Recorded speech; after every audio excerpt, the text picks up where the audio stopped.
Today, we're going to be taking a look at a forgotten PlayStation accessory, and for some, this was Sony's answer to the VMU on the Dreamcast, and that's the Pocket Station. It was a memory card for the original PlayStation with a screen on it, and while it never found its way outside of Japan, it was a very interesting device, and today I figured we would not only unbox it, but also try to load some of the games on it and see exactly what it can do. So if you guys enjoy the video, make sure you like it, subscribe if you're new. We're going to start with today's sponsor. Today's video is sponsored by Factor. Summer is almost here, and whether you're watching calories or just trying to find more time to spend outside, Factor has you covered. Factor offers delicious meals delivered straight to your door, letting you skip the lines and the trips to the grocery store.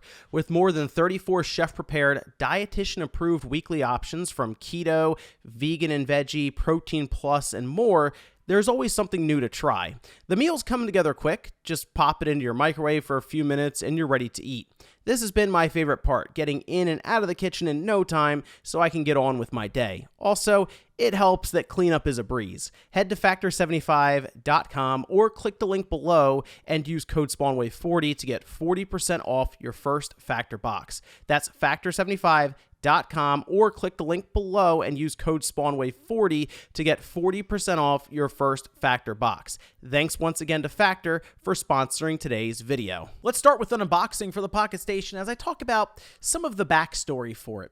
Now, this came out January 1999 and it was only ever released in Japan, which means it would have come out 2 months after the Dreamcast release, so you can kind of see why some comparisons were being drawn between the Pocket Station and the Dreamcast VMU. They're both, yes, memory cards with screens on them, although the Pocket Station operated a bit differently in the sense that it plugged into the console rather than the controller. But still, the idea seemed to remain the same in the sense that they were trying to innovate or build on top of the traditional memory card, because at the heart of it, the Pocket Station is indeed just a memory card with some added benefits. Now, Sony initially shipped about 60,000 units or so for this when it came out, but it was incredibly popular. In fact, they sold out and they were unable to release outside of Japan, according to Sony, because the demand was so high. When it was eventually discontinued in 2002, sales reportedly approached 5 million total. I do like the box that it comes in here, so I was very happy to get it complete in box. And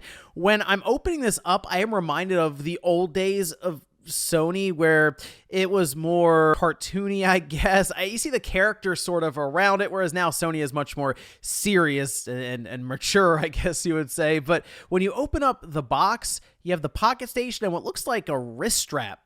The Pocket Station here that I picked up appears to have never really been used at all. It was still like wrapped in plastic. It had the pull tab on the back where once you take that out, the battery will then make contact with the pins inside and the Pocket Station turned right on. I also looked at the wrist strap and it's fine. It's labeled and everything with the Pocket Station, but the device itself looks flawless. So I guess I'm dealing with a brand new Pocket Station in 2023 and just kind of taking a quick look around it. The front, pretty basic. You have 5 buttons, which the 4 on the left are set up sort of like in a D-pad format. And then the one on the right is your main confirm or even cancel button, and the whole bottom part will flip up, and that is where the interface is for the memory card on the PlayStation console. After you pull the battery tab on the back and the entire thing starts up, you're prompted to set the time and date, after which you're taken to a very basic looking menu.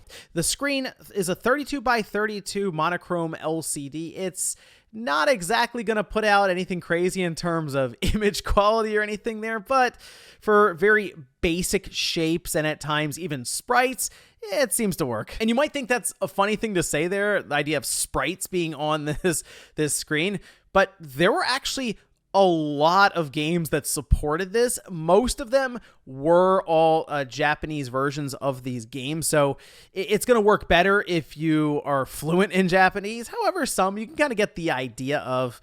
It appeared that Sony was working to actually push this device out to the US and Europe. They did some marketing. They did talk with press. There are even articles up now of their intentions to bring it to different locations. However, because of the demand, they were unable to, and you can kind of tell some of this was last minute, as Final Fantasy VIII, which is, I think, the most popular game for the Pocket Station in places like the US still had the functionality in it. I believe Saga Frontier 2 did, and interestingly enough, Street Fighter Alpha 3, by using a Game Shark code, can unlock that functionality for the Pocket Station. Now, first and foremost, this is indeed a memory card for the PS1. It is detected on either the original PlayStation or the PS2, and when you have a save game on there, you can cycle through them, but you get some weird portraits or images representing these games. So I have Tony Hawk Pro Skater 2 on here, and I mean, this is what I get. And I have to say, getting some of these saved games on there that are essentially applications and small games was not easy. Fortunately, many of these are just backed up on archive.org, so finding the files isn't the hardest thing in the world. It's getting it to the Pocket Station. And I tried all different kinds of methods. There's a really cool program, this Pocket Station Loader or Manager, and it allows you to boot up a CD or an ISO, bin, Q file, what have you, on your X Station or on a modded PS1 through the disk drive, and you can then move programs from that CD to the Pocket Station. I just had a really hard time getting it to work at all outside of the default one that was already loaded up. So what I ended up doing was using two different converters so that I took these files, turn it into a save game, and then turn it into a raw file, put it on an SD card that I then used in a USB adapter on the PlayStation 2 with free McBoot, which then let me copy it over to the Pocket Station. It got even better when I realized that some of the games took up the entire memory card. There was no other room on there, so I had to go back and forth many times just to play 4 or 5 of these different games to get an idea as to what it was capable of. The first one I checked out was Tetris. Seems pretty basic, right? Have a standard Tetris game on there, and it's funny because it's so small that it's hard to tell where these different blocks are going to land unless you have it, and I'm not even kidding, maybe 6 inches from your face. I know the screen itself is already tough to get a lot of information on the screen, and their strategy was, instead of maybe shrinking down the number of lanes or even just blocks you would have, they decided to just shrink everything down to the smallest font possible and just say, good luck, hopefully you have some good glasses for this one. I mean, it works, and it actually runs pretty smoothly, but kind of hard to recommend this version of Tetris over basically any of the other ones. I think the most popular one is Chocobo World, and this still works right now with Final Fantasy VIII, like the US version. So if you have a copy of that and you want to pick up a Pocket Station, technically you would be able to use it completely fine. And I checked this out. It was kind of strange, as you control a Chocobo and you walk around on a map without getting any indication as to where you are, unless you then look at your map over and over again, and you're represented by a couple of dots on the screen. And when you get to one of these dots, it turns into an event, at which point your Chocobo will battle against another enemy, and I think if you win, you get experience. It was all kind of weird to figure out on the fly. I did find a Mega Man game, and in fact, there are a couple of these on here, and this is another one where I'm not 100% sure what I'm doing exactly. It's all in Japanese, so it was kind of difficult to navigate around in the first place. But from what I can gather, you choose different robot masters, and you then pit them against other robot masters. As they are fighting, you'll kind of watch it take place, and I felt like I was doing something during some of the battles, and when you win, you get experience and your character's stats will improve. The one game I thought was really cool, though, is from the homebrew scene, and it's Doom. We've gone over this a million times where people try to get Doom to run on everything, and in this case, they did get it to work somewhat on the Pocket Station. I mean, you can play it, and you can see me sort of strafe around. It basically runs 1 frame at a time as you look around, and then you fire your gun. The best part about this, though, has to be the music, because it actually sounds pretty good.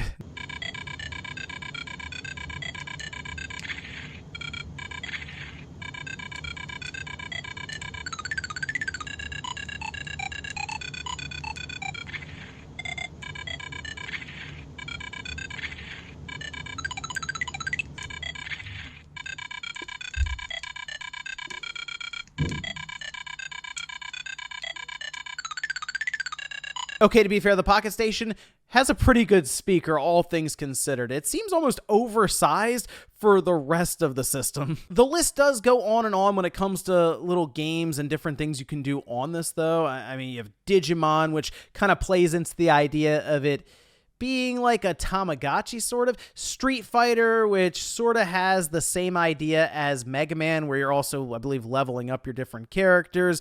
Ridge Racer is another one that seemed to make its way over to the US. That's more for trading cars, but you look down the list and there's a lot of different stuff you can do with this. That's not to say any of these games are necessarily going to be lengthy or fully built out or any of that, but the fact that a lot of these sort of came with the PS1 game that you bought, it was just an added benefit of what I don't want to say is a niche product, but not necessarily one that's sold on the level of the original PlayStation itself. It's kind of cool to have this. But as always, I did want to take a look inside of the system, and as you figure, there's not a lot going on necessarily. There's only a couple of Phillips head screws on the back. That lifts off, and you do see the large speaker inside. Kind of reminds me a bit as to what we have, say, in a DS Lite on the top part, where you have the two different speakers, sort of on that level. Next, the screen comes out, and if you thought you were seeing that PlayStation logo sort of in the background as we were playing these different mini games on the Pocket Station, your mind's not playing tricks on you. Sony seems to have etched the PlayStation logo into the back reflective piece for the screen, which I guess is a nice little touch. And then behind the LCD, we do have the ARM7 CPU, which is fairly common at the time. It was used for all different kinds of tasks, from audio processing to even security in different systems. But because the scope here was fairly limited, it would get the job done and use very little amounts of power from the CR2032 battery that was installed inside. The screen is very similar in terms of technology to the VMU, especially the way that they attach it to the board using pressure and then the contact points on the side. You can also see the IR sensor at the top alongside of an LED. The IR sensor can be used with another Pocket Station, I believe, to trade data back and forth, mostly I assume to be save games, or even, I guess, communication in some of these smaller titles. So do I recommend you go out and buy a Pocket Station?